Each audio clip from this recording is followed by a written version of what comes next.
Boa noite. Sejam todos bem-vindos para mais um estudo dos livros de Manuel Filomeno de Miranda, psicografado por Divaldo Franco. Nós estamos estudando a série sobre obsessão e vamos comentar sobre o quinto livro, que se chama Painéis. Vamos começar o estudo hoje. Painéis da Obsessão. É o quinto livro da série, que trata, na verdade, não só de obsessão, quanto a desobsessão também, que o Miranda se especializou nesses assuntos, né? Nós já estudamos os outros quatro livros anteriores dessa série, e eles estão todos no canal Leitura de Livros Espíritas. Você acessa a playlist e aí pode acessar qualquer estudo. Também temos a série de Transição Planetária, são mais quatro livros, também estão lá na playlist do canal. Nós somos um grupo de estudantes da doutrina espírita e do Evangelho. Estamos aqui para refletir juntos sobre os ensinamentos do livro. Queremos inicialmente agradecer a participação de todos que estão aqui conosco ao vivo e também aqueles que vão assistir depois pelo YouTube, no canal Leitura de Livros Espíritas, onde nós publicamos a gravação toda terça após as 21 horas. Peço agora que todos desliguem seus microfones para que possamos fazer a nossa oração inicial, pedindo que a paz de Jesus esteja conosco. Vamos elevar nosso pensamento na direção do Pai Celeste, de nosso irmão maior, nosso Mestre Jesus. Senhor, rogamos teu amparo para os propósitos de bem servir. Nos reunimos aqui para mais um estudo e pedimos seu auxílio. Que o Senhor nos conduza na realização dessa tarefa e que possamos estar receptivos à inspiração dos teus mensageiros. Os ensinamentos do livro possam iluminar nossos caminhos na jornada evolutiva, facilitando assim a nossa compreensão e a nossa caminhada. Pedimos, enfim, a sua proteção para a realização do nosso estudo. E assim seja, graças a Deus. Vamos lá, vou colocar o texto, o resumo, né? E daí nós vamos começar hoje com a introdução. Primeiro, o livro começa com uma introdução e depois vou passar para o capítulo 1, que é bem pequeno, então hoje vamos conseguir fazer as duas coisas. Então, hoje lá estamos nós no estudo 1, Painéis da Obsessão, e a introdução. Então, Miranda começa falando que na raiz de todas as enfermidades que sitiam o homem, encontramos no desequilíbrio dele próprio a sua causa preponderante.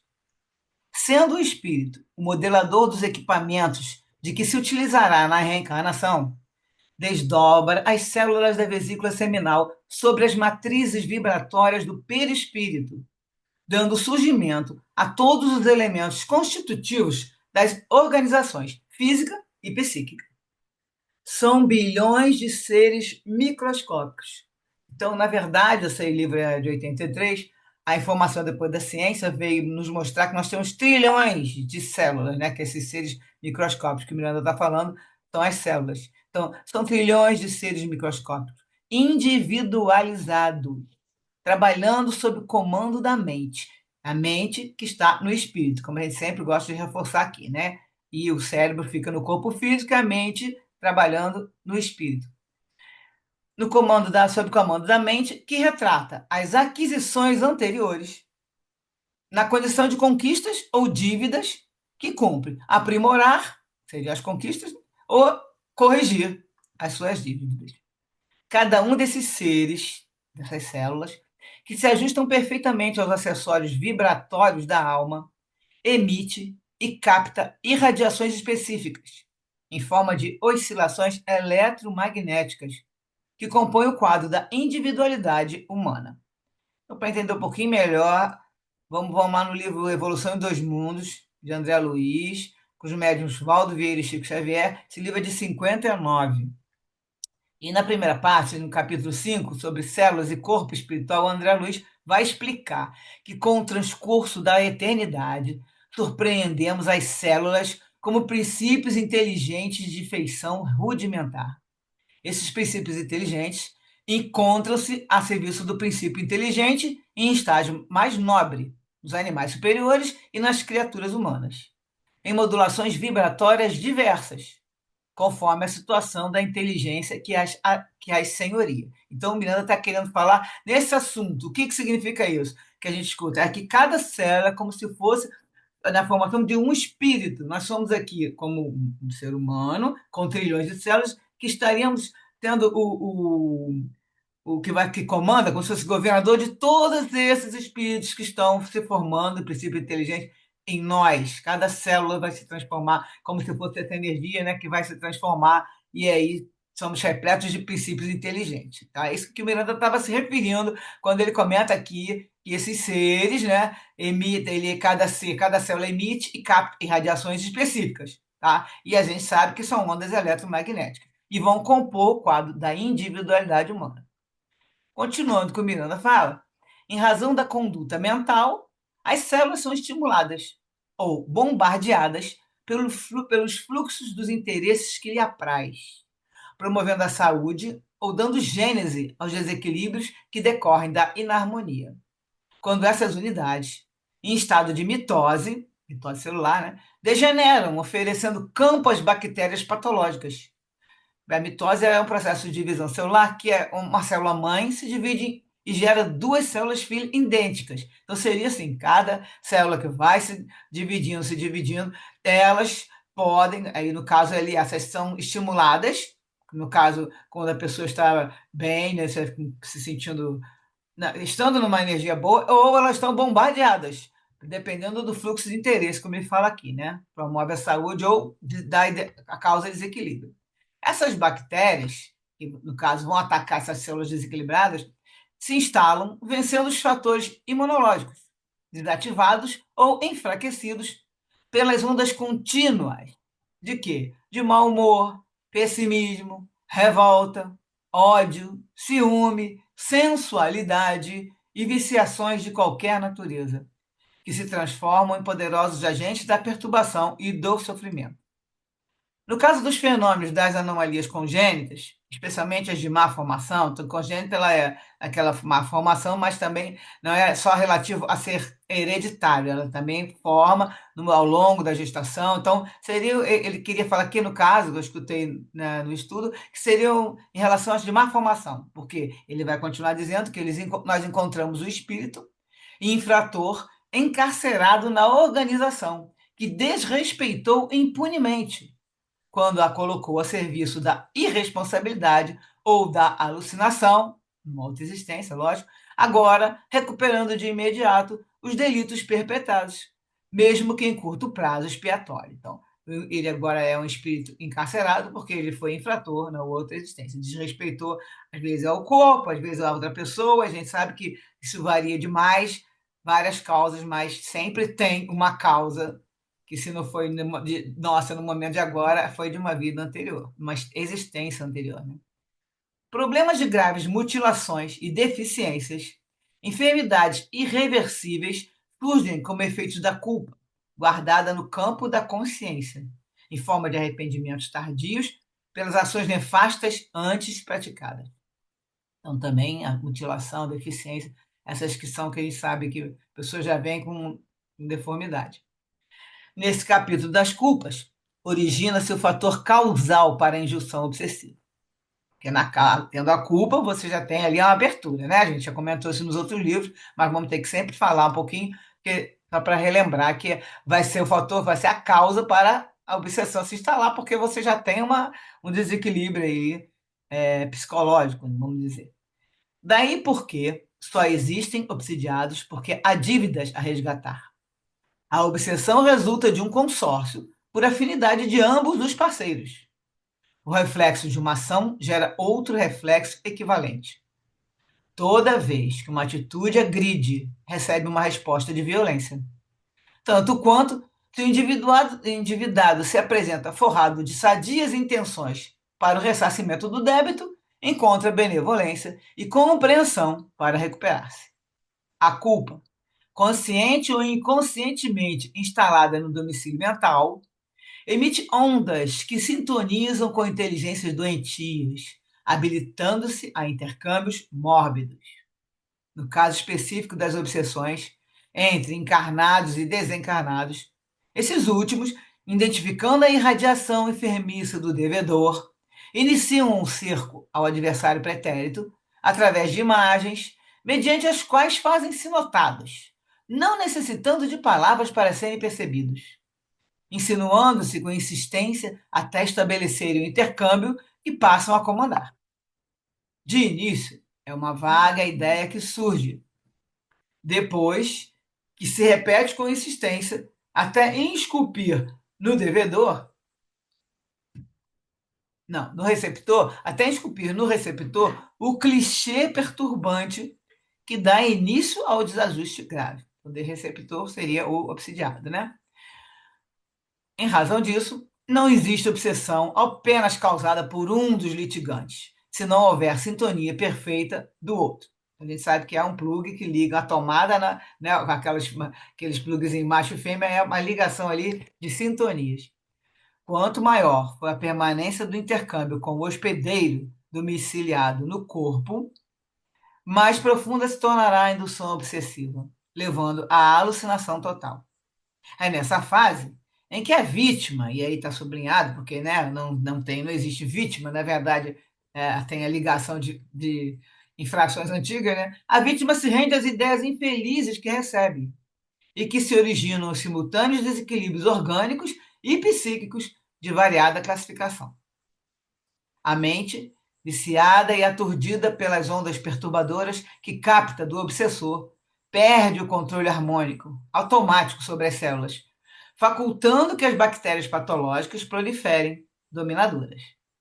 Tal inarmonia propicia a degenerência celular em forma de cânceres, tuberculose, hanseníase e outras doenças de etiopatogenias complexas, que a ciência vem estudando. Só a radical mudança, ou seja, uma mudança na raiz, uma mudança estrutural, essa mudança de comportamento do obsidiado, resolve, em definitivo, o problema da obsessão. E agora o Miranda coloca um subtítulo de suicídio e obsessão. Sem que desejemos encontrar responsáveis diretos pelas desditas que desabam sobre a criatura humana, justo é considerarmos a alta carga de compromissos infelizes com que arca o materialismo, na atual conjuntura moral e social do planeta. Negando os valores éticos e relevantes da vida, incita ao imediatismo do prazer a qualquer preço e, conformando o utilitarismo como solução para os problemas gerais, tira do espírito os estímulos da coragem nobre, facultando desbordadas paixões violentas, que irrompem alucinadas em correntes de revolta e desajuste. Da vida, somente preconizando a utilização da matéria, estabelece a guerra pela conquista do gozo, de que o egoísmo se faz elemento essencial. Quando faltam os recursos para os empreendimentos que persegue, arroja o homem ao crime, em razão de assentar os seus valores no jogo das coisas a serem conquistadas, aumentando as competições insanas, nas quais a astúcia e a deslealdade assumem preponderância no comportamento do ser. Obviamente, existem pessoas que militam nas hostes do materialismo e mantêm uma filosofia existencial digna, tanto quanto uma estrutura ética respeitável. Referimos-nos à doutrina materialista em si mesma, que, anulando as experiências da sobrevivência, ele queria falar sobre a sobrevivência da alma, né, abrevia as metas da vida, retirando as resistências morais do sofrimento e das incertezas, dos acontecimentos desastrosos e das insatisfações de várias gêneros. Desarmado de recursos otimistas e sem esperança, o homem não vê alternativa senão a do suicídio, quando chamado a testemunhos morais para os quais está despreparado. Incluímos também os que, desestruturados por fatores sociais, culturais, econômicos e emocionais, embora catalogados como membros de qualquer igreja, se deixam conduzir por atitudes negadoras em franco processo de entrega materialista. Frágeis emocionalmente, em presença de qualquer desafio, tombam e, diante de qualquer infortúnio, desfalecem. Não se dão ao trabalho de reflexionar sobre as finalidades da existência física, vivendo, não raro, em expressões do primalismo automatista das necessidades primeiras, sem mais altos voos do pensamento ou da emoção. Sem os exercícios da reflexão mais profunda, nem os hábitos salutares da edificação do bem em si mesmos, sem a constante da prece como intercâmbio de forças parafísicas, derrapam nas atitudes surpresa, avançando para o sapão mentiroso do suicídio.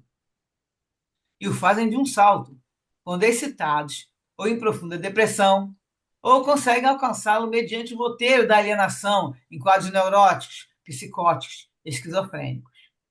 que podem chegar ao suicídio assim, de repente, como está falando, né? A princípio, o processo, porque instalado nas matrizes da personalidade em decorrência de vidas passadas que foram malogradas, e aqui a gente lembra que a gente já estudou, que sempre tem algo marcado no perispírito, e aí a pessoa vai desenvolver, tanto essa aqui como ele botou quadro neurótico, psicótico, esquizofrênico, está sempre tem uma marcação no seu espírito.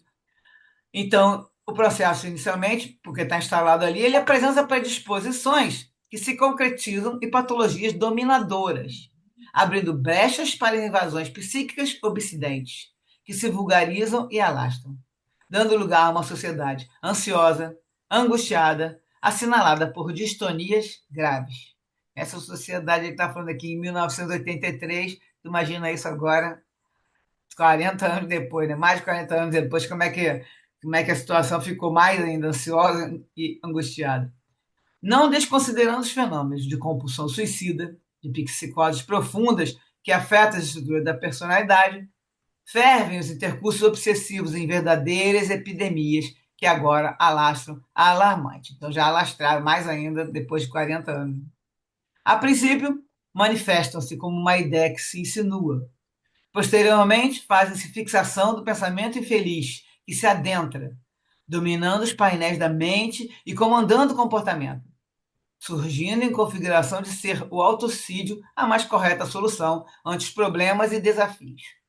Com o tempo, surge o monoideísmo, em torno, que é a mesma, né, com aquela ideia o tempo todo, só aquela ideia, em torno do qual giram as demais aspirações, que cedem lugar ao dominador psíquico, agora senhor da área do raciocínio, que se apaga, para dar campo ao gesto tresvairado, enganoso, sem retorno. A obsessão é a enfermidade social, que domina o moderno pensamento, que desborda do império de fatores de desordens, elaborados pela mecânica do materialismo, disfarçados de idealismos voluptuosos, que incendeiam mentes e anestesiam sentimentos. A reflexão e o exame da sobrevivência do espírito, posicionamento numa ética cristã, o estudo da ciência e filosofia espírita constituem seguras diretrizes para conduzir a mente com equilíbrio, preservando as emoções com as quais o homem se equipa em segurança para o prosseguimento na escalada da evolução. Conflitos que todos trazemos de ontem, como das experiências de hoje, fazem parte da área de crescimento pessoal de cada espírito, devendo ser liberados através da ação positiva, diluídos no bem, sublimados pelas atividades de idealismo superior, antes que constituam impedimentos ao avanço ou um campo para a fixação de ideias obsessivas, de que personalidades perversas do mundo espiritual se utilizam para o comércio odiento da loucura e do suicídio lamentável. Cada suicida em potencial necessita de apoio fraternal, terapia espiritual, compreensão moral de quantos o cercam e assistência médica especializada. No entanto, ao paciente, que seria o obsediado, compete a parte mais importante e decisiva, que é, de início, a mudança de atitude mental perante a vida. E, sem demora, o esforço por melhorar-se moralmente. Metodologia é essa com que se elevará acima das vibrações deletérias, liberando-se da ação dos espíritos enfermos, perturbados e perturbadores, que enxameiam na psicosfera da Terra, mundo de provas e expiações. E a Miranda termina esse pedacinho aqui falando, a introdução falando, feito de painéis que retratam obsessões. Esse livro resume diversos estudos sobre essa questão, especialmente procurando demonstrar como, ao lado do desequilíbrio emocional causado pelos perturbadores do além-túmulo, a tuberculose mais facilmente se manifesta em razão do bombardeio sofrido pelos macrófagos, degenerados pela contínua ação mental leviana do próprio paciente e também decorrente da intoxicação por sucessivas ondas mentais desagregadoras do seu perseguidor, favorecendo assim a instalação e virulência do bacilo de Koch, com as consequências compreensíveis em quadro de tal natureza. Da mesma forma, examinamos ocorrências variadas nas quais a obsessão se encontra presente, bem como as técnicas e terapias espirituais aplicadas, nem sempre aceitas ou assimiladas pelos enfermos de ambos os lados da vida, tanto encarnados quanto desencarnados, né? Embora, aí vem um alerta dele que a gente depois vai, né, vai ver novamente, embora as personagens centrais da narrativa fossem conhecedoras da doutrina espírita, não deixaram de tombar nas ciladas que lhes foram armadas pelos inimigos, nem naquelas outras por si próprias estabelecidas. A crença racional e o conhecimento são fatores muito poderosos quando o indivíduo está honestamente resolvido a vivê-los. Saber apenas não representa recurso de imunização, se aquele que conhece não se resolve por aplicar, na vivência, as informações que possui. E aí ele termina falando: fazemos votos que essas páginas encontrem ressonância nos que padecem de obsessões, auxiliando-os a desvencilhar-se da cruel ocorrência, ao mesmo tempo que possam contribuir com algum subsídio útil aos que as estudam, como nós, né, no que diz respeito ao concurso dos abnegados instrutores espirituais. Agradecendo ao terapeuta divino e ao codificador do Espiritismo, rogamos as bênçãos de Deus para todos nós, conscientes de havermos feito o melhor ao nosso alcance, embora reconhecendo a existência de muitas falhas no trabalho que apresentamos. Essa apresentação foi feita dia 6 de junho de 1983. Manuel Flamengo de Miranda. As referências em relação à introdução foram colocadas no livro Religião dos Espíritos, de Emmanuel Chico Xavier, no capítulo 67, sobre os materialistas, uma reunião de setembro de 59, a questão 799. Então, Emmanuel fala aqui: não podemos afirmar que os materialistas vêm vindo, estão nos tempos modernos, por toda parte. 59, vamos lembrar. Tentando inconscientemente apagar a luz do espírito. Referimos aos epicuristas de todas as épocas. Então, só para a gente entender o que é epicurista, é o seguidor de Epicuro, era um filósofo grego antes de Cristo, 341 a 270 antes de Cristo, e é aquele que procura os prazeres do amor, os deleites sexuais ou gastronômicos. Então, referindo ao epicurista, sejam eles autores de fulgurantes pensamentos destrutivos, em alentados livros sobre a natureza, ou meros conversadores de salão, interessados nas sensações inferiores, a detrimento da sublimação íntima. Desde as primeiras horas de nossa formação doutrinária, os mensageiros do Cristo explicaram que o Espiritismo contribuirá no aperfeiçoamento da Terra, anulando o materialismo, por ensinar aos homens a dignificação do futuro. Temos, assim, a tarefa de conduzir para a frente a bandeira da imortalidade, com um trabalho incessante que lhe é consequente. Mas, para atingirmos a meta, é imperioso se dispõe a cada um de nós a viver em si mesmo os princípios que prega, com a obrigação de servir e com o dever de estudar. Então, esse aqui é um reforço que foi falado no texto ali, né? No Livro dos Espíritos, parte 4, capítulo 1, nós vamos ver falar sobre o desgosto da vida e suicídio. Na pergunta 943, Kardec fala: de onde nasce o desgosto da vida, que sem motivos plausíveis se apodera de certos indivíduos? Os espíritos responderam que é o efeito da ociosidade, da falta de fé e também da saciedade. Para aquele que usa as suas faculdades com fim útil e de acordo com as suas aptidões naturais, o trabalho nada tem de árido e a vida se escoa mais rapidamente. Ele lhe suporta as vicissitudes com tanto mais paciência e resignação, quanto obra com a finalidade da felicidade mais sólida e mais durável que o espera. E aí também na 944, Kardec pergunta: tem o homem o direito de dispor da sua vida? E a resposta é não. Só a Deus assiste esse direito. O suicídio voluntário importa numa transgressão desta lei. Mais uma referência que é nesse próprio livro que nós estamos estudando, ele foi colocado um trecho que vai falar sobre esse assunto também. Então, fala: o passado de todos nós é pesada carga que nem sempre conseguimos conduzir como seria de desejar. Não raro, muitos reinícios de atividades para a redenção culminam em agravamento de débitos, que somente as expiações lenificadoras conseguem ajustar mediante processos mais drásticos para o ser espiritual. Aí agora eu vou trocar aqui de tela aqui, porque no livro nosso, né, no livro, a gente vai ver que ele colocou uma psicografia que do Bezerra, mas quem fez foi o Chico Xavier, tá? Então, está no livro, quem tem o livro vai ver essa página aqui com a letrinha do caso, que é o Chico Xavier, colocando para o Divaldo. Caro Divaldo, Bezerra falando para ele: o Senhor nos abençoe.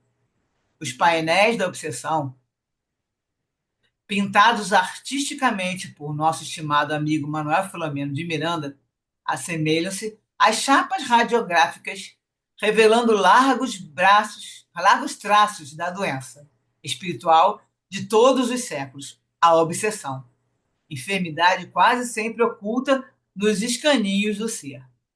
Divulgar esses painéis esclarecedores pela feição de aviso e socorro que expressam é, para nós, um nobre dever. Jesus nos abençoe hoje e sempre. Bezerra. Foi feita em julho de 83. A outra que a gente leu, a introdução, foi de junho de 83, é o Miranda, né? E o Divaldo que fez aquela psicografia. E no caso, essa aqui foi o Chico Xavier, o Bezerra mandando para o Divaldo o recado. Só que agora acho que a gente dá uma paradinha. Agora vamos dar uma paradinha antes de entrar, continuar o texto, para ver sobre o assunto, o que vocês acharam, quais são as dúvidas, tá? Então podem comentar.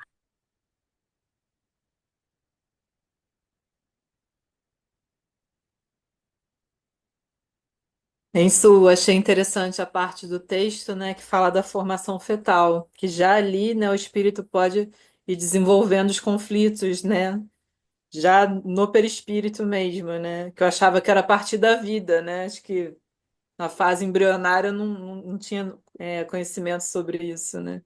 Achei bem interessante essa questão, Em né, alguns, desde a da concepção, né. então, em alguns estudos já até colocam, porque justamente como nós formamos nosso, né, o que a gente vai trazer pela frente, o próprio tem vários tipos, tá? Não está falando que é todo mundo assim, desse jeito. É porque alguns vão ter a capacidade de se proteger, mas aí a formação, e aí lá no livro do Dicionário da Luz, quando vai mostrar aquela reencarnação dos seres do mundo, o André Luiz fala muito sobre isso, que ali é comandado pelo espírito, mas eles, naquele caso tiveram ajuda também dos benfeitores. E o espírito comanda o quê? Como ele falou, cada célula vai receber a energia, aí no caso que está falando, a energia do teu corpo já formado, mas quando é uma situação que você vai nascer com aquilo, aí já está naquela célula da formação, como você está comentando. Foi desde o iníciozinho, lá nos ele chama aqui, porque tinha mais informações biológicas, mas eu achei desnecessário, né? Então ele colocou da vesícula Uhum. seminal, aí vai seguindo, dando surgimento aos elementos constitutivos. Mas no livro ele detalha mais, quem quiser ler, vai olhar lá que tem vários detalhes de células. Mas é justamente, começa ali, quando também a pessoa precisa trabalhar aquilo para formar algo no seu corpo também, mas também tem ajuda de espíritos tanto o lado bom, que nós estamos protegidos, como às vezes Uhum. tem os nossos irmãos que estão ao lado, né, também para querer influenciar para haver algum problema. Mas isso aí geralmente nós temos a nossa proteção. Mas é interessante que é desde antes, sim, que a gente comanda. Por isso que Pois é, não sabia dessa informação, achei bem interessante. e depois a gente também vai continua irradiando, porque as células emitem e captam, né? Como falou, essas radiações específicas em forma de ondas eletromagnéticas. E vai compondo, claro, mas também a continuação, quando ele fala ali, a pessoa com raiva, né? Aí olha, fala mau humor, É, as ondas até a vibração do próprio espírito influencia, né? então, pessimismo, revolta, ódio, tudo isso vai transformar em agente de perturbação, sofrimento. Ou seja, você altera as suas células, aí elas ficam mais enfraquecidas ou desativa o sistema imunológico, e aí entram as bactérias, que é o básico nesse livro, vai falar muito da tuberculose, que as bactérias entram para causar doença, porque você está contribuindo, porque a gente sabe que, e O fala próprio espírito que está encarnando está trazendo essas vibrações todas, né? E também. às vezes, até esses obsessores que já vêm junto, né? Sabendo que ele está encarnando ali, né? E aí eles vão, que tá, também dependendo E da sua proteção, aí ele não influencia muito, né? Porque tem lá, né? mas a gente sabe que todos têm variações infinitas, ninguém sabe, pode dizer, isso não acontece, ou isso só acontece assim, não é? Esse é o básico a gente saber que essa formação é feita pelo próprio espírito. Quando ele está bem, né? Porque se o espírito estava lá muito, tipo, uma reencarnação compulsória, ele não tem capacidade de conduzir nada. né? Aí ele vai afetar essas células, como a gente já viu nos outros livros, no caso, pelos transtornos, porque já vem afetado, uma culpa muito grande, né? A gente já viu o caso aqui. Então E já a vem. compulsória traz tudo isso. Muito mais, Exatamente. Já está no perispírito, já está melhor. marcado, aquilo vai te aparecer. Isso sim. Agora, aqui o reforço é que a gente ainda influencia com a nossa carga mental, né? Tanto que fala da mente. E aí, tanto antes, como a B está colocando, antes de se formar e nascer, quanto depois também continua contribuindo para você ficar sem saúde, porque você também já está lá gerando, aí se torna aquela pessoa revoltada, o que for, e aí você também contribui para não ter saúde, certo? Uhum. E aí tem as formações, malformações, né? Que o espírito fica. Tem a parte das mutilações, deficiência, tudo isso a gente sabe. O doutor Bezerra já explicou isso no outros livros que a gente leu, para quem estudou os outros, que isso tudo já tem uma marca. Sandra Pereira, fala. Se a gente pensar no Segismundo, né, que teve aquela ajuda espiritual tão aprimorada, né, com aquela proteção dos espíritos ajudando, né, na formação do corpo, né, e se o Segismundo não tiver equilíbrio, né, ele vai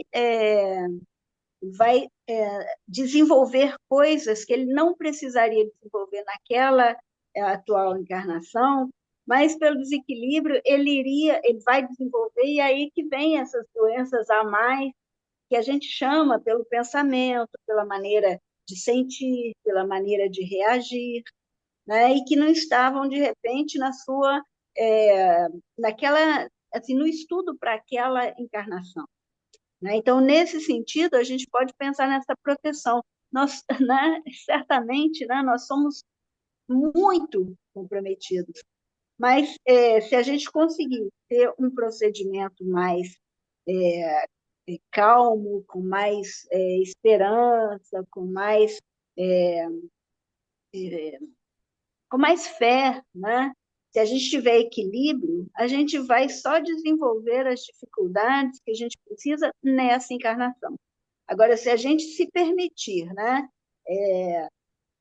cair em outros desequilíbrios, em vícios, em ambientes, né, não comprometedores, em atitudes menos cristãs, com certeza a gente vai também dar oportunidade àquelas outras necessidades que a gente ainda tem, né, de outros desequilíbrios, mas que não estavam previstos nessa encarnação, olha, sejam atraídos. E esses amiguinhos, né, que a gente fez, não foi muito cristão, né, o nosso comportamento não foi muito cristão com eles, vão encontrar a situação que eles precisavam para nos influenciar para o mal.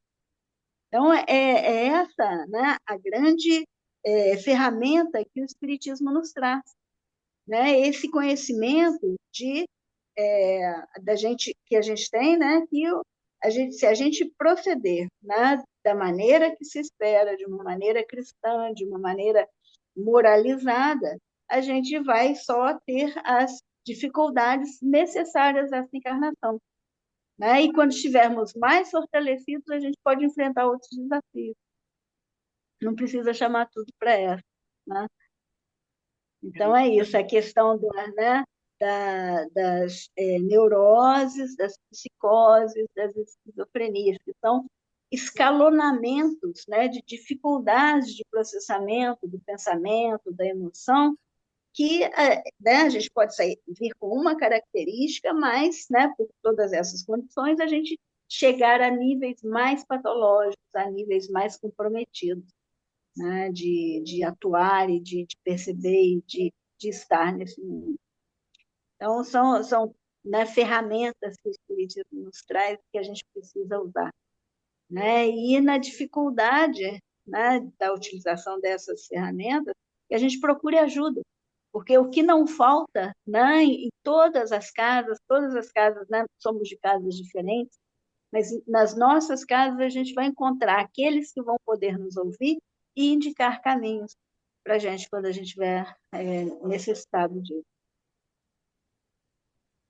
Então, e também, como você fala aí, no caso que a pessoa que está colocada aqui, está no que vem ainda, vai aparecer nesse livro, eu acredito que seja que talvez uma fala de Bezerra, porque eu achei isso aí, eu nem lembro porque eu coloquei isso, porque alguém citou, mas eu não achei no livro.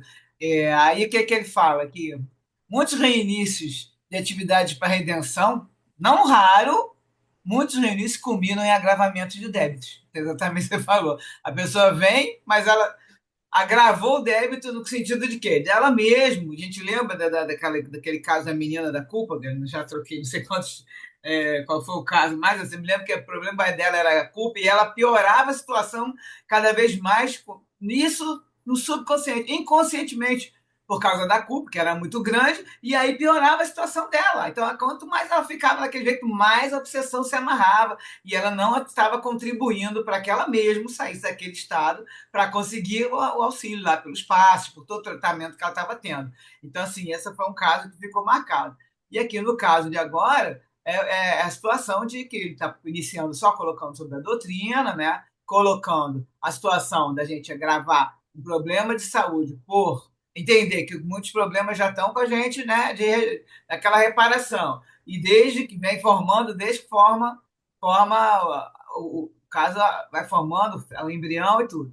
E a conduta mental, que a conduta mental vai levar, a partir desse momento, sempre estimular a bombardear as células. E aí, como o livro ele baseia muito nessa história da doença, que será a tuberculose, ele vai ficar em cima disso. Essas bactérias se instalam vencendo os fatores imunológicos. E aí, quanto mais a pessoa está com aquele desequilíbrio, aquelas emoções desequilibradas, piora, né? E aí coloca sobre a história do suicídio, que justamente muitas vezes esses irmãos nossos que estão ali querendo, né, uma vingança e tudo, querem isso, quer dizer, quando a gente passa para o outro lado, eles, né, no caso com suicídio, além do mais, você fica numa energia, fica numa vibração, numa uma dimensão muito ruim, e aí eles conseguem, inclusive, arrastar a pessoa para lá e para cá. Então, é o que eles querem, né? Eles comentam muito, a gente já viu vários casos aí que eles querem que a pessoa parta para o suicídio. E aí, por isso que ele fez um subtítulo Suicídio e Obsessão, que está bem ligado, e ligando, aí eles falaram muito lá na live,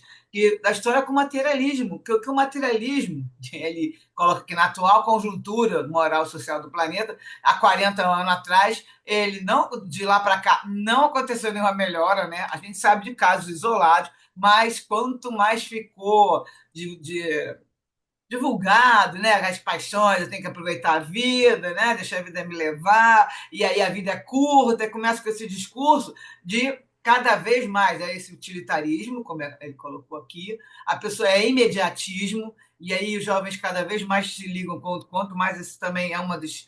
A internet tem mil vantagens, não podemos falar que não, mas também tem essa desvantagem, as pessoas querem tudo imediatamente, cai na ansiedade, né? E aí fica na situação de quer prazer a qualquer preço, e a pessoa desestimula a pessoa a lidar com a parte mais, vamos pensar em coisa mais nobre, né? E quer sempre a conquista do gozo. E quem que se levanta mais, que aumenta mais em você quando quer isso? O egoísmo. Eu quero saber a minha felicidade, né? Eu quero ser feliz, o resto é tudo relacionamento tóxico, muito acontece, a gente sabe em vários casos assim. Então, assim, eu tenho que ser feliz. É a frase que a gente escuta muito. Você precisa ser feliz, mas e o resto? O resto tem que estar em volta de você, eu e o resto, cada um que se vire. Então, já escutei várias vezes falar, a nossa felicidade não pode ser em cima da infelicidade do próximo. Você pode ser feliz sim, mas tem que causar, se não causar infelicidade no próximo, então tem que ver isso. Aí a pessoa fica nessa, né, materialismo que ele está comentando, muita doutrina materialista, vai anular, porque você não tem esperança em nada. Se a vida morreu, você vai aproveitar, morreu, acabou, para que você vai continuar? Aí vai querer fazer alguma coisa. Fez uma coisa errada, errei, tá bom. E aí, sabe, aquilo ali não tem nenhuma força para poder, nenhuma esperança de continuar. A pessoa fica frágil emocionalmente, como falou aqui. Tomba diante de qualquer infortúnio, né? Se fica frágil qualquer desafio na vida.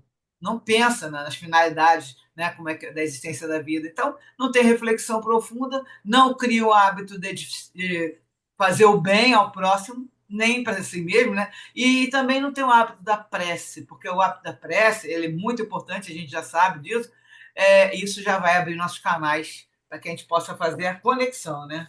Até anotei aqui que esse canal para conexão, ele abre, na verdade, isso é a abertura do nosso campo psíquico, porque esse é o nosso trabalho. Nós estamos abrindo o campo psíquico quando a gente está em oração, fazendo nossas preces, e você está deixando que, né, vai recebendo e acolhendo aquelas inspirações dos benfeitores. Então, o processo da obsessão vai se instalando, né, devagarzinho, começa com uma ideia, depois fica aquele pensamento, vai se fixando, vira uma monoideia, e aí a gente já viu o caso. Ou vai para fascinação, vai para subjugação. O que mais? Fala aí, que ainda tem um tempinho aqui para a gente comentar. O resto ali do outro capítulo é pequeno também. Esses capítulos são pequenos. Aí a gente está com. O Sul, Vale, vale. é muito interessante, né, essa questão da culpa, porque a gente sintoniza, né, aqui diz, né, que sintoniza com mentes doentias, né, o que faz com que aqueles desequilíbrios, né, levem até desequilíbrios físicos, né. A, a culpa, o remorso, a gente observa, né, quando a gente sente a culpa, como a gente fica mal, né, e mas a gente, tendo consciência disso, a gente tenta reverter, porque esse sentimento ele não vai trazer nenhum benefício para a gente. Não vai resolver o problema, não vai sanar eventual prejuízo que eventualmente você tenha causado, né? O que está causando essa culpa, não vai resolver. Você tem que tomar uma atitude positiva, uma atitude ativa de fazer com que aquilo seja revertido de uma outra forma, como você falou, né? Fazendo bem. Quando a coisa às vezes é irreversível, né? Às vezes um sentimento assim com um pai, com a mãe, né? Que depois eles desencarnam e a gente fica com aquela remoendo aquele remorso, podia ter feito isso, podia ter feito aquilo, e aquilo vai maltratando a gente por dentro e auxiliando nessa sintonia com essas mentes doentias. Então, quando a gente faz aquele esforço pessoal, né, para que aquilo seja convertido em algo de útil, ou seja, fazer o bem, como você falou, né? Vamos lá, vamos tentar mudar isso, vamos fazer o bem ao próximo, até porque os nossos queridos que já estão no plano espiritual, o que eles vão querer da gente é isso, é que a gente transforme esses sentimentos, né?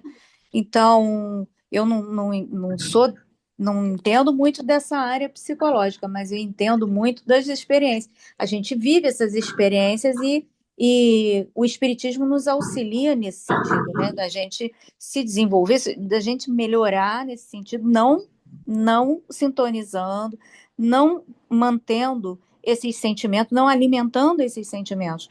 Porque o sentimento de culpa, o sentimento do remorso, ele leva a diversos males, né, físicos, mentais, principalmente, a depressão, e não surte nenhum efeito positivo, né? Às vezes a gente. E é por isso que essa é perigoso, porque essa sintonia com as mentes perturbadas é que vão fazer com que você não saia desse tormento, né? Uma vez que você não sintoniza com ele, você corta essa sintonia, pensando, eu vou melhorar, eu vou mudar, eu vou fazer algo para reverter isso, fazendo bem a alguém, você corta a sintonia. E a partir daí você consegue se recuperar, né? É um processo muito difícil, mas o importante é que a gente não permita nem que esse processo se inicie, né?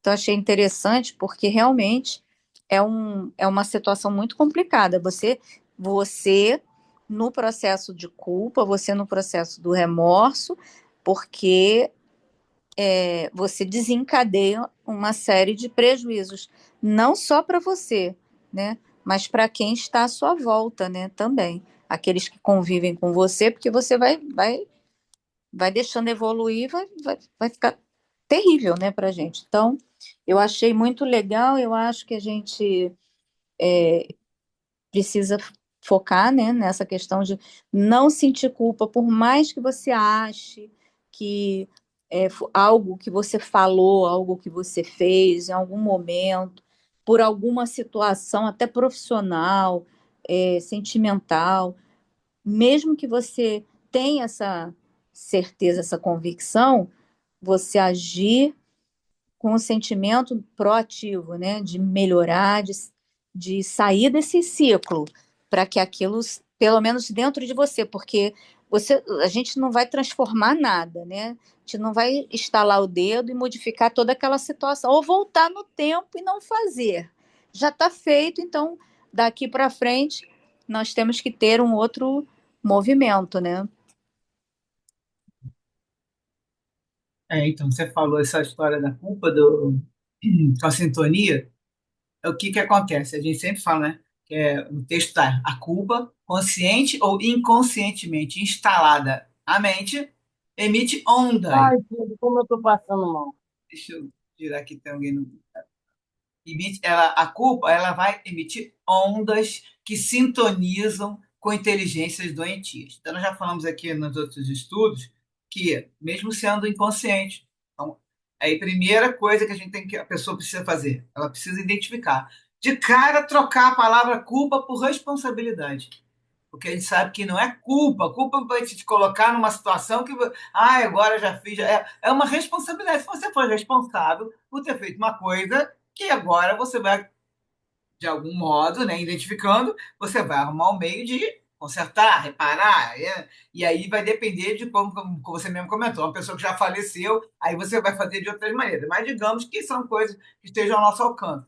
E essas ondas que sintonizam é igual, a gente já fala sempre que é igual um imã. Então, aí, em alguns casos, como o espírito já era um nosso a gente não se entende desde outra existência, né? Foi nosso amigo, mas agora não é mais. E aí, o que acontece? Com essa culpa guardada inconscientemente, porque foi o caso que aconteceu alguns nos livros anteriores, a pessoa está com aquela energia. Aquilo é uma forma de energia, essas ondas que ela fica emitindo, que no fundo aquilo está. Aí eles estão lá longe, esses irmãos, que já estão perturbados, inteligências doentias vão o quê? Se captam aquilo ali, acham a pessoa. Já viu eles usar essa palavra. Então, eu consegui encontrá-lo, consegui achar. Porque eles começam a fazer as pesquisas e conseguem achar. É como se fosse um imã, tu é chamado, vai para junto daquela pessoa. Às vezes não é nenhum vingador, nenhum adversário antigo, mas é alguém que está doente. A inteligência doentia aí não é só aquele que é contra a gente, mas são pessoas que estão na mesma sintonia. Então, por isso que eu sempre falo, está emitindo onda de tristeza, de pessimismo, cuidado, porque você está atraindo essa onda, está chamando no imã, né? Coloca aquele imãzinho na mão e chamando todo mundo que está na mesma energia, na mesma vibração. Ou seja, você vai melhorar? Não, só tende a piorar. Porque todo momento que você tiver com energia vibrando negativo, energia pessimista, você só vai atrair esse tipo de energia e vibração para você. Aí você não tem como melhorar. Então, primeira coisa, você identificando que você tem uma responsabilidade, uma situação, trocar a palavra culpa, procurar ajuda. Ajuda inicialmente, para quem não consegue também ir só. Eu acho que assim, a gente sempre, eu acho não, isso aí a gente escuta toda hora. A terapia tem que ser feita também por precisando de ajuda profissional, e aí procura terapeuta, psicólogo, seja lá o nível que estiver, às vezes até um psiquiatra, e também um centro espírita. E o centro espírita vai nos localizar na situação espiritual, vai nos colocar na situação espiritual e vai ajudar em muito. Nunca só o centro espírita sozinho, um caso mais grave, que se for uma coisa inicial, a pessoa consegue, no centro espírita, fazer o tratamento ali, vai no atendimento fraterno, recebe aquela sequência de tratamento de compasses e faz a água frutificada em casa, com o evangelho no lar, oração, vai sendo orientado para ter todos esses recursos, passa a fazer mais oração, explica a pessoa que ela precisa ficar vigiando os pensamentos, e aí ela vai com essa terapia, com essa ajuda terapêutica e do centro espírita, ela pode se fortalecer. Para daí chegar lá onde a Carla comentou, que é o quê? É você começar a fazer trabalho no bem, se doar, porque a pessoa às vezes nem, não está conseguindo. Ela não consegue cuidar nem dela mesma. Então, não consegue sair para fazer uma coisa. Eu não trabalho no bem, uma atividade, um serviço voluntário, porque ela ainda está muito enfraquecida. Então, essa é a sugestão que todas as pessoas do centro espírita colocam também e que trabalham também como psicólogo, sempre ressaltam. Sandra, fala. Sandra Pereira.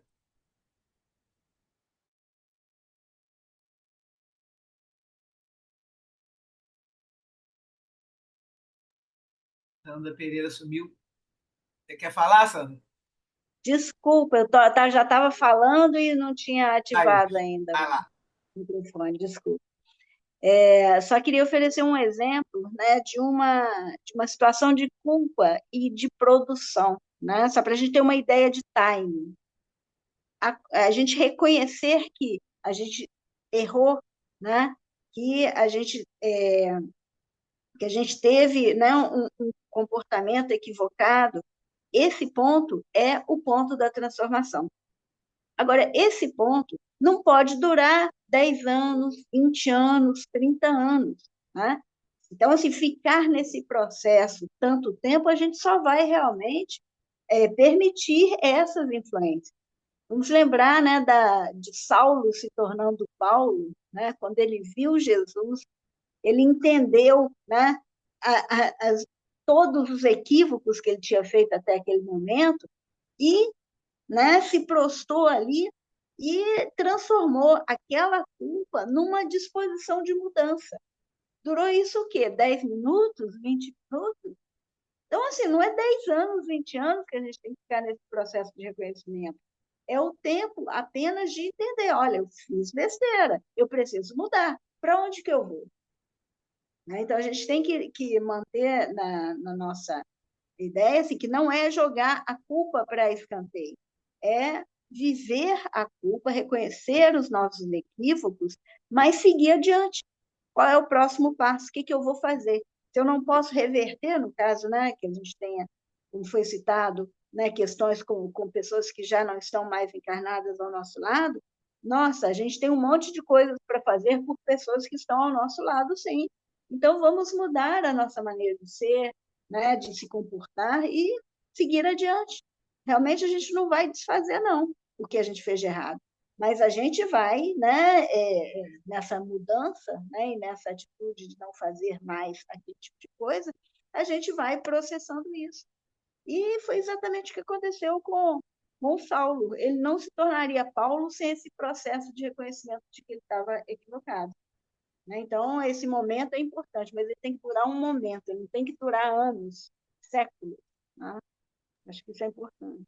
E daí a importância da gente ter um processo de autoconhecimento, que está tão famoso agora, que a gente sempre comenta aqui, o autoconhecimento. Como é que eu vou descobrir que eu tenho esses problemas aí, essas questões? Às vezes eu sou uma pessoa que é toda desligada com tudo, vivo sentindo alguma coisa estranha, não sei o quê, se eu não fizer um processo. E aí, tem precisa de ajuda terapêutica para isso, precisa, a grande maioria a gente não consegue fazer sozinho, só que é só assim, você se conhecendo, é que você vai descobrir quais são os teus momentos de desalinho, desequilíbrio, teus momentos de lucidez, e vamos trabalhando isso para que a gente possa vigiar mais, né? E estar sempre constante visualizando o que a gente tem feito, nossos pensamentos, para poder começar a fazer essa mudança, né? Porque a mudança só acontece primeiro quando eu identifico. E daí eu tendo os recursos, que a gente já fala aqui sempre, temos instrumentos na mão, a gente tem várias maneiras de começar a se melhorar, né?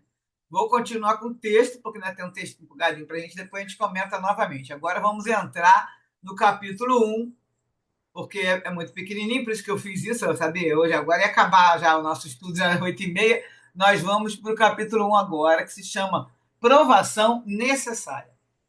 E aí o Miranda começa lá, com o seu jeito romântico de ser, falando que amanhecia lentamente. O imenso hospital se localizava em região privilegiada, onde o ar puro da Serra da Mantiqueira beneficiava os pacientes que estertoravam sob as constrições da tuberculose pulmonar devoradora. Podia-se dizer que a paisagem florida era uma dádiva de Deus aos aflitos da terra, cujos organismos, vencidos pelo bacilo de Koch, perdiam-se em conflitos alucinantes. A peste branca, como era chamada a tuberculose, ainda ceifava incontáveis vidas, constituindo um verdadeiro flagelo sobre a humanidade, conforme continua a suceder. Então, isso que é o livro de 1983. Aí, lá nas lives falaram algumas coisas, eu também busquei na internet umas notícias sobre a tuberculose, né? E os medicamentos começaram a surgir para tratamento só na década de 40, mas somente em fins de 70, que tem, né, início, fins de 1970, se iniciou, chegou ao Brasil aqui um tratamento mais eficaz, sob a coordenação do Ministério da Saúde. Aí eu fui procurando também mais, coisas mais atuais, eu vi no site da Fiocruz, em março de 2016, falando que estava notificando que cerca de 6 milhões de novos casos da tuberculose, levando a óbito de mais de 1 milhão de pessoas por ano em todo o mundo. A tuberculose preocupa a cada dia mais. 2016, gente, não está muito longe não, tá? Percebam. Então, menos de 10 anos. Segundo dados do Ministério da Saúde, o Brasil, naquela época, ocupava o 17º lugar entre os 22 países responsáveis por 80% do total de casos mundiais da doença. Então, ele estava entre os que têm mais casos mundial da doença, ele está ali em 17º lugar.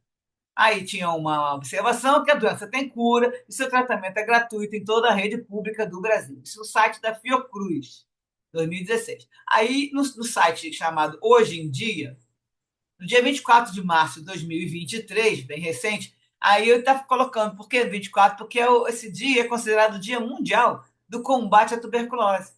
E essa data foi criada pela OMS em 82, ou seja, um ano antes desse livro que nós estamos lendo. Isso foi que era essa data em homenagem aos 100 anos do anúncio do descobrimento do bacilo causador da tuberculose, o bacilo de Koch. E aí, no caso, você vê que está bem recente, né? Aí estava falando que 82 foi criado em 82 e o livro saiu no ano seguinte. Segundo a OMS, a tuberculose é uma das doenças infecciosas mais mortais do mundo. Em 2020, foram registrados cerca de 10 milhões de casos da doença em todo o mundo, com cerca de 1,4 milhões de mortes. Então, aqui era 1 milhão aqui na época de 2016, em 2020 já aumentou para 1,4 milhão de mortes por ano. Todos os dias no mundo, mais de 4 mil pessoas morrem por dia de tuberculose e cerca de 30 mil adoecem. Então, isso aqui é para a gente ver, que a gente parece que não, né? Que a gente não vê essa notícia e tudo, mas agora, ainda tem há 5 anos atrás, essas são as notícias aqui, essas são as últimas estatísticas, é preocupante mesmo. Então, o caso da tuberculose vai ser contado nesse livro. Então, aí vai começar a falar que, ao lado do desconforto, das dores lancinantes, das alternâncias da febre e do frio, da asfixia contínua e das hemoptises sufocantes. Hemoptises é aquelas, na hora que eles vomitam sangue, né? Aquela sangue vem e cospe sangue e sufoca, né? Havia nos doentes todo um somatório. Aí é o caso espiritual. Havia nos doentes todo um somatório de rebeldia e insatisfação, ao lado dos instintos da sensualidade acirrada em campeonatos de depressão. Vocês lembraram o caso da doença que é chamada de lepra, né? A hanseníase, do último livro que a gente estava vendo, né? Como é que é parecido, que eles tinham rebeldia, insatisfeitos, também estavam todos doentes espiritualmente. Agora vai ser outra doença nesse livro, e sempre tem isso aí, né? A colocação de não entender por que está doente, por que tem isso, por que eu fiquei. Então, o nome da personagem é Argus, que é a personagem principal aí. A personagem que ele é marido de outra menina, que não vai estar o nome aqui agora, depois acho que aparece no próximo capítulo. Argus era jovem e foi acolhido pela enfermidade e se alastrara nos pulmões enfraquecidos logo após o matrimônio. A presença do mal pernicioso já se lhe fizera notada, no entanto, já se lhe fizera notada antes, né, antes do casamento. No entanto, moço ambicioso e inquieto, enfrentar o compromisso conjugal sem as necessárias reservas de equilíbrio, ou seja, ele não foi capaz de falar com a noiva nem nada, então, né, deveria ter feito isso, ocultou a futura esposa o problema que já o minava, sendo logo após vencido pela voragem da moléstia, que de pronto o prostrou e levando-o a recolhimento sanatório. Então, ele devia já ter tido algum sintomazinho, talvez tinha cuspido algum sangue, qualquer mais, ficou na dele, casou e aí agora está indo para ter que ficar e recolhido no sanatório, que eram os hospitais que cuidavam, né? Chamava sanatório naquela época.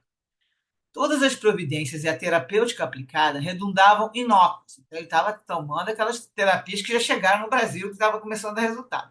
Dia a dia, o organismo parecia diluir-se sob as reações do bacilo em terrível multiplicação.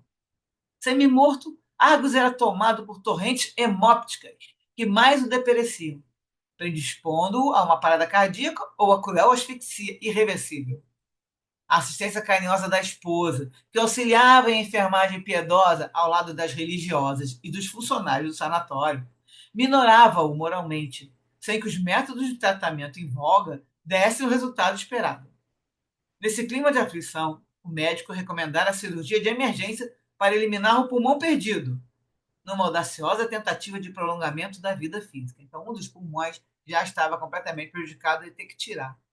O prognóstico, envolto em perspectivas fatais, ou seja, tirar um pulmão naquela época também não, né? Não era muito fácil a pessoa sobreviver, então ele estava com um prognóstico fatal aí, fez com que Argos, perspectiva fatal, fez com que Argos orasse, como desde há muito não procedia, com excelente unção e fervor. Então, só na hora do sufoco que ele lembrou de orar.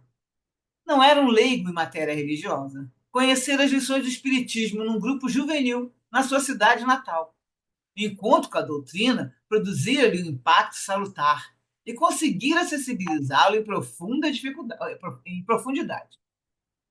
Sensibilidade e profundidade. A mente absorver as lições sobre a filosofia da reencarnação, o que lhe propiciou entender as tormentosas indagações que lhe demoravam na mente antes, né? E agora vamos ver que ele vai falar o Miranda vai falar da vida dele. A sua vida, embora de curta duração até o momento, fora assinalada por caprichosas injunções do destino. Nasceram um lar de lutas, em terra seca, onde a miséria econômica do povo disputava com a aridez do solo. Provara a orfandade desde cedo, e apesar de sentir-se atraído pela riqueza, pelo poder e experimentar no imo a presença de desencontradas emoções, fora constrangido a sorver a taça de amarguras e dificuldades que o revoltavam, sem poder extravasar. Meditando a respeito da própria situação, via a inexorável presença de uma força superior que o disciplinava, por motivos que então lhe escapavam. Ao mesmo tempo, ele sentindo isso tudo, ele sabia que sentia uma proteção, né? Devia ser o mentor dele, o guia dele, estava sempre do lado. A doença pertinaz era o ápice das suas provações. Então, agora, nesse momento, estava no máximo. Né? Não poderia saber se essa doença foi decorrente de uma herança ancestral pela família ou se fruto das deficiências alimentares que o privaram da saúde durante a infância e a adolescência. Lendo sobre a tuberculose, a gente vê que a maioria de quem ficava tuberculoso eram pessoas que viviam em pobreza extrema, viviam, né, privados até de saúde, higiene, tudo. Então, aqui ele está colocando também que ele estava desconfiando, poderia ser isso, né? Passou a vida assim na infância, na adolescência, aí talvez tivesse enfraquecido o organismo. Certo é que, ao fluir da felicidade conjugal, a sorrateira dilaceração dos tecidos adicionara às antigas outras mais novas amarguras. O espectro da cirurgia, cuja probabilidade de êxito era reduzida, a preocupação em deixar a esposa amada, viúva e jovem, trucidavam-lhe a mente e esmagavam-lhe o coração. Assim, a noite fora longa e inquieta, apesar do sedativo preparatório para o tratamento cirúrgico previsto para o dia imediato. O espírito não se desligara da matéria pelo sono reparador, desde que todas as aflições impregnaram-lhe a consciência com os clichês de angústia e medo. Havia, porém, no quadro outros fatores de ordem parafísica, como teremos ensejo de constatar. Aqui o Miranda está usando, já falou antes também do termo parafísico, que na verdade ele quer falar de ordem espiritual. Eu não sei porque que nesse livro ele está usando bastante parafísica. Outros enfermos, aí vai falar dos outros que estão nesse mesmo hospital, que se encontravam na ampla sala de terapia, padeciam, igualmente, as circunstâncias dolorosas das provações que lhes pesavam na economia da evolução. Estão passando por provas. Redutos de reparações espirituais e de aprimoramento moral, reduto, né, o hospital lá, nem sempre vitoriosos, Às vezes vai para lá a pessoa, mas a pessoa não logra, né, não alcança êxito. A casa de saúde reunia antigos levianos e delinquentes portadores de vários delitos. Isso de outras existências, né, gente? Sob a inexorável presença da dor, moldando-os e trabalhando-os para futuros empreendimentos. Todavia, as blasfêmias, os ódios, as revoltas, as perseguições e animosidades criavam ali uma psicosfera de sombra e desdita, que, não fosse a presença de abnegados benfeitores espirituais vigilantes em ação de socorro e caridade, transformaria em caos o abençoado reduto hospitalar. Misturada à população física em aturdimento, monte de sofredores desencarnados em desalinho emocional, de recém-desligados do corpo, que ignoravam o próprio estado, e de perseguidores inclementes, que misturavam-se em espetáculo deplorável de sofrimento e desatino. Então estavam misturados aos encarnados vários desse tipo de espíritos aí, no espetáculo deplorável de sofrimento e desatino. Sem dúvida, que luzia o amor do Cristo, graças à contínua correria de religiosas abnegadas, médicos e enfermeiros dedicados, que se faziam instrumento de perseverantes mentores e espíritos bons a contribuírem em favor dos internados, a fim de que se refizessem da problemática orgânica, adquirindo valores morais ou, ocorrendo a desencarnação, se liberassem das torpes situações a que se deixavam arrojar em decorrência da conduta íntima. Então, às vezes a pessoa melhorava, adquiria valor moral ou desencarnava e aí também faria que fala que ela se libertar das situações que estavam de outras existências também. Argos, sob a inquietação e o mal-estar da noite indormida, voltou a orar, enquanto aguardava a medicação preparatória para a pneumectomia, que tomia sempre é de corte, né? Então ele vai se cortar, vai tirar um lobo, pelo que está falando, o lobo do pulmão, vai ficar só com um com o outro.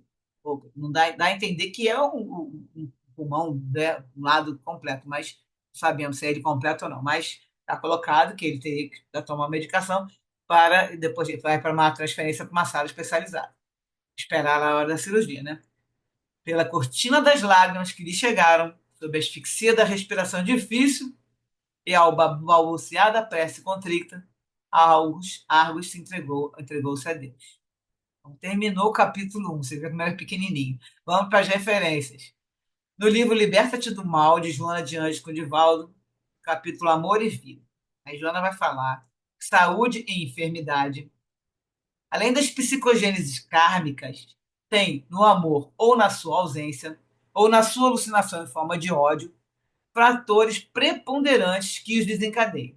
Então, também temos, além da parte que ela chama de kármica, a gente sabe que isso não é um termo do espiritismo, mas o Miranda fala e a Joana de Anjos falam, usando como kármica de coisas de essência anterior. A gente sabe que o termo karma ele é diferente, ele não vai colocar a mesma situação que o espiritismo explica. Mas para a gente que vai valer como se fosse existência anterior, mas também no amor, na ausência do amor ou no ódio, também vai desencadear essas enfermidades. É isso que ela está colocando. Isso porque o amor é possuidor de vigorosa energia, que aciona a emotividade, conforme a sua expressão, repercutindo na organização somática de maneira equivalente. Então, alergias, enfermidades do trato digestivo, problemas respiratórios e alguns tipos de neoplasia maligna se colocam, né, no sentimento do amor ausente. Então, estão radicadas quando o amor está ausente. A pessoa se sente sem amor, sem ser amada. Na indiferença do amor desvairado, no ressentimento injustificável, no amor perverso em forma de vingança. Então, sempre girando em torno do amor, da falta de amor. Desse modo, então, é indispensável o treinamento para o alto amor, a fim de se poder vibrar em ondas mais elevadas do cosmos, onde se espraiam as vibrações da harmonia, do bem-estar, da alegria de viver. Então, daí a gente sabe que precisa de ajuda profissional? Vai fazer, para primeiro, inicialmente, fazer seu autoconhecimento e começar a trabalhar em você, aquilo que você está sentindo, que está né, tá sentindo mal, porque uma ou outra coisa passa na sua cabeça, e daí você começa a treinar para o alto amor, da onde você vai se desculpar, né? Aí também entra o auto perdão, e toda a sequência do tratamento para que a pessoa possa crescer e sintonizar. Ela passa a vibrar em ondas mais elevadas. E aí sintoniza com bons espíritos e abre, né, aquela, como eu falei aqui, que vai ter a sua abrir o campo psíquico para que você possa receber a inspiração dos benfeitores, dos bons espíritos e conseguir vibrar nessa sintonia. No livro Consolador, de Emmanuel Chico Xavier, na pergunta 239, o Emmanuel mesmo que faz as perguntas, né, falaram que ele mesmo fez as perguntas e ele respondia. Então, entre a dor física e a dor moral, qual das duas faz vibrar mais profundamente o espírito humano? E aí a resposta vem. Podemos classificar o sofrimento do espírito como a dor realidade. E o sofrimento físico, de qualquer natureza, como a dor ilusão. Porque o espírito que a gente quer, que somos nós, né? A pessoa, o corpo, ele é uma roupa, né? Que nós estamos utilizando, e aí essa dor, é um tormento físico, é uma ilusão, vai passar, né? Tudo passa, que a gente sabe. Em verdade, toda dor física visa o despertar da alma para os seus grandiosos deveres, seja como expressão expiatória, como consequência dos abusos humanos, ou como advertência da natureza material ao dono do organismo. Então a pessoa está abusando do corpo, né? Do uso do corpo, aí vem lá uma dor física, né? Ou uma expiação, porque você tem que passar, porque já abusou na outra existência. Então daí tem várias causas e vários efeitos. Mas toda dor física é um fenômeno. Enquanto a dor moral, aquela que está ligada ao espírito, ela é essência. Está ligada à essência, né? O nosso espírito é a nossa essência divina. Daí a razão, porque a primeira vem e passa, a dor física vem e passa. Ainda que você faça acompanhar das transições de morte do órgão materiais. E só a dor espiritual, moral, é bastante grande e profunda para promover luminoso trabalho do aperfeiçoamento e da redenção. É a hora que a pessoa vai, faz aquela catástrofe, como a Sandra falou sobre, né, a situação da mudança, ela vai, promove aquela mudança de você querer agora eu quero melhorar, e aí a pessoa modifica. Na pergunta 241, Emmanuel fala onde está, né, o maior auxílio para a nossa redenção espiritual. E aí fala no trabalho da nossa redenção individual ou coletiva, e nós temos que lembrar que nós também estamos sempre ligados a provas coletivas, a dor é sempre o elemento amigo e indispensável. Então, gente, não adianta querer fugir. De vez em quando vai aparecer essa dor mesmo, né? E continua a resposta. E a redenção de um espírito encarnado na Terra consiste no resgate de todas as dívidas, como a consequente aquisição de valores morais passíveis de serem conquistados nas lutas planetárias. Situação essa que eleva a personalidade espiritual a novos e mais sublimes horizontes da vida no infinito.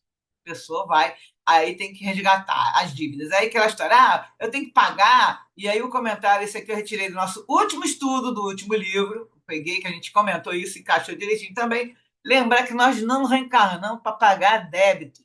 Ninguém veio para pagar nada. A gente reencarna para evoluir. E para evoluir, nós temos que acertar o que a gente, né, que nós desorganizamos, fizemos de errado. Então, isso faz parte da lei do progresso.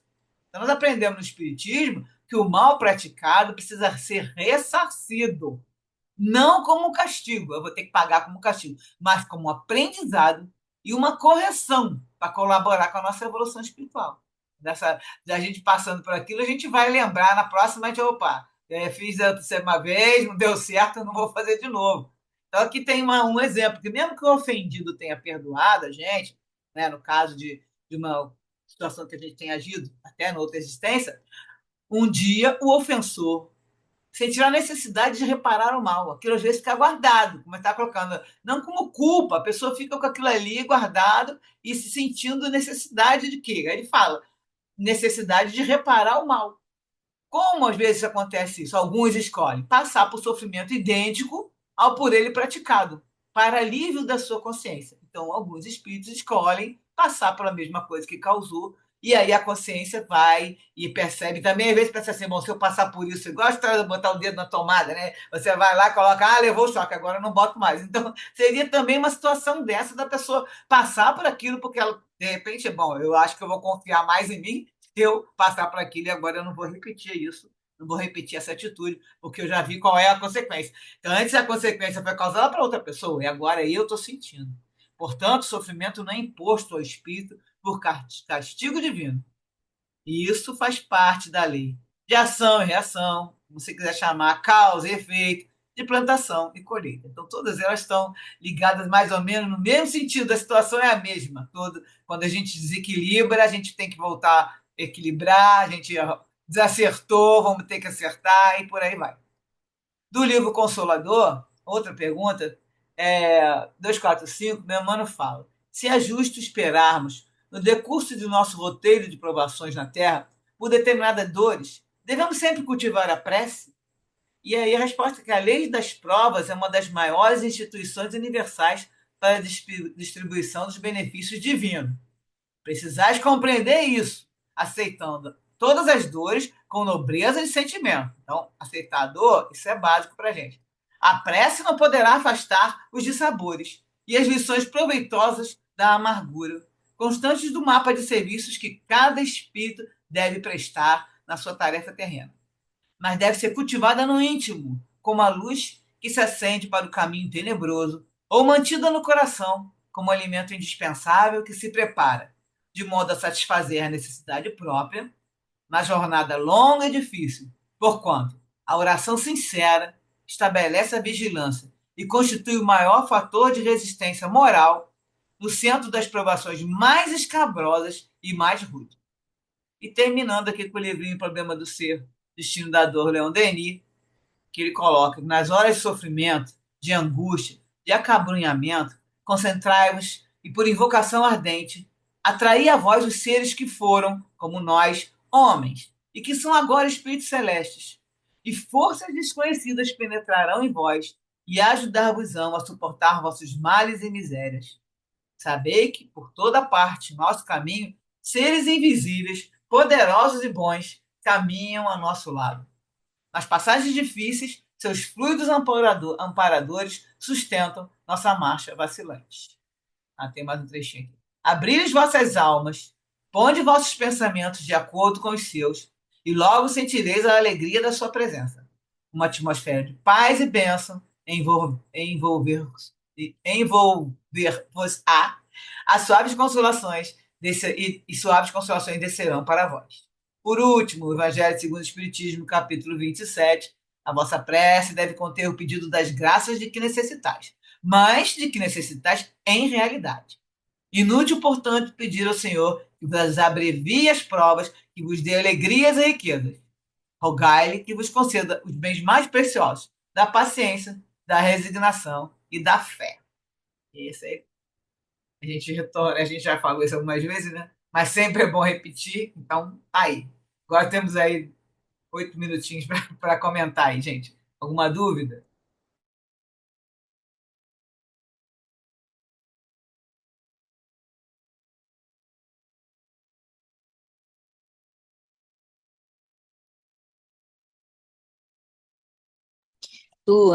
É boa esse alerta, né, de que a gente não reencarna só para pagar dívida, né?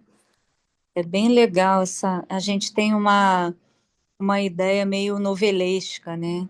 De que a gente vem só para pagar débitos e esquece que a gente tem que evoluir, né? Que a gente precisa melhorar, que a gente precisa melhorar em todos os sentidos, né? E fazer o bem, né? O fazendo o bem a gente melhora, mas os relacionamentos que a gente tem, né, que são colocados para nossa evolução, nós temos que ter essa consciência de que é importante a gente lidar. Como que a gente lida com isso, com as famílias, né? Principalmente a família que é a nossa escola, né? Como é difícil, né? E aí a gente muitas vezes tem uma dificuldade com alguém, né? E ali está aquele aprendizado, né? Ali está a lição para você. E não é só pagar alguma coisa, mas aprender a melhorar nesse aspecto, né? De se autoconhecer, que também é muito importante, né? É um passo, né? O autoconhecimento. E a evolução, né? A gente só vai aprender na experiência. E é por isso que a gente reencarna. Então, foi muito legal esse alerta. Não estamos aqui só para pagar, a gente também tem que pagar com toda certeza, temos muito o que pagar. Mas não é só isso. Inclusive, a gente pode pagar evoluindo, né? Tem uma parte do texto, na primeira parte, que, que você colocou, na primeira parte do estudo, que fala disso, que a gente precisa ter essa consciência, né, da evolução, da necessidade da evolução. Eu não lembro exatamente aonde você falou, no início, acho que foi bem no início, mas eu achei bem legal, não vou lembrar agora, mas que fala disso, né? Então, a gente evoluir aprendendo com o outro, aprendendo com um colega de trabalho, porque todas as pessoas que estão à nossa volta, né, elas estão ali, umas e outras, para o seu aprendizado, né, e para a sua evolução. O trecho que você está falando é que, quando fala que o homem se equipa com o estudo da filosofia espírita, vai ter diretrizes seguras para conduzir a mente com equilíbrio, preservando as emoções, e ele se equipa em segurança para o prosseguimento na escalada da evolução. Então, assim, quando ele está seguindo, Isso. aí está esse trechinho que fala que se equipa em segurança para o prosseguimento, porque tem que conduzir a mente com equilíbrio e as emoções, né? E no caso, você tendo do doutrina espírita, você já tem, sabendo da sobrevivência do espírito, porque ele estava nesse parágrafo falando sobre a reflexão e o exame da sobrevivência, em contraste com o materialismo, né? A pessoa nessa posição ética cristã, ela tem essas diretrizes para conduzir a mente com equilíbrio. Consegue ficar, né, menos revoltado com tudo que acontece na vida, porque tudo vai achar, sempre vai ter alguma ação, assim, uma situação. Não, e a gente também pensar que tudo acaba com a morte, né? É só aqui, aí você realmente fica revoltado com tudo, porque você não consegue compreender que tudo tem um sentido, né? Quando você sabe que você está aqui de passagem, que você tem uma vida espiritual, que é a sua vida que você vai que você vai seguir, então você consegue entender que você precisa. É mais fácil, né? Você lidar com as dificuldades, sabendo que existe um mundo, existem irmãos que estão conosco, invisíveis, que nos auxiliam, que nos inspiram. Então, quando a pessoa é materialista e acha que tudo acaba aqui, é desolador, né? Você passar por uma dificuldade. Desolador quando tem, você está ali passando, né, uma miséria e a pessoa passando por você com tanta, com tanta prosperidade, né, material, aí você não entende, você não aceita. Por que que eu estou nessa situação e eu tenho as mesmas condições que ele está melhor, né? A gente só entende porque aqui é uma passagem e é uma experiência. Entende que a Cada gente um está tem a sua estudando, experiência né? para viver, né? É isso aí, estamos estudando. Mas você falar que você falou em negócio de pagar aí, mas lembrar que o pagar a gente não deve nem falar que é pagar, né? Nós estamos reparando e consertando e acertando. Porque pagar sempre fica implicando, a pessoa pensa no castigo, eu vou pagar, eu fiz errado, agora tem que pagar. Então é um meio, né, que fica muito divulgado, assim, que as pessoas colocam como se fosse pagar como castigo. E não é, a gente vai reparar. Nós vamos acertar, vamos colocar no lugar o que a gente tirou, né? Fez a bagunça, agora arruma, né? E é por isso. Antes da gente terminar aqui, de fazer a oração, só vou deixar um recado, porque semana que vem a gente não vai conseguir fazer o estudo, porque eu estou com impedimento familiar aqui, com a casa cheia, não vou conseguir fazer o estudo, então nós vamos tirar mais uma semaninha, a semana que vem, no dia 20, que seria dia 26, não, dia 20, ai, estou perdido, dia 28, né? Dia 21. Dia 28, então, a gente não vai fazer o estudo, mas voltamos no dia 4 de fevereiro, sem parar agora, só parando o carnaval, né? Mas tocando direto, porque eu preciso essa semana, não dá para fazer com um monte de gente aqui, fica barulhento, não dá para a gente gravar, né? Então eu optei por pular a semana que vem, vou avisar no grupo lá para quem está acompanhando, e aí você já fica sabendo, tá? Para não esquecer, quando chegar perto, eu sempre aviso, gente, hoje não tem estudo. E para deixar registrado aqui, porque muitas pessoas escutam o estudo depois. Semana que vem a gente vai estar uma folguinha aí. Então vamos lá, Carla, agora 1 minuto, né? Mas vamos fazer a nossa oração de agradecimento, Carla? Vamos. Jesus amado, agradecemos por esses momentos em que podemos refletir.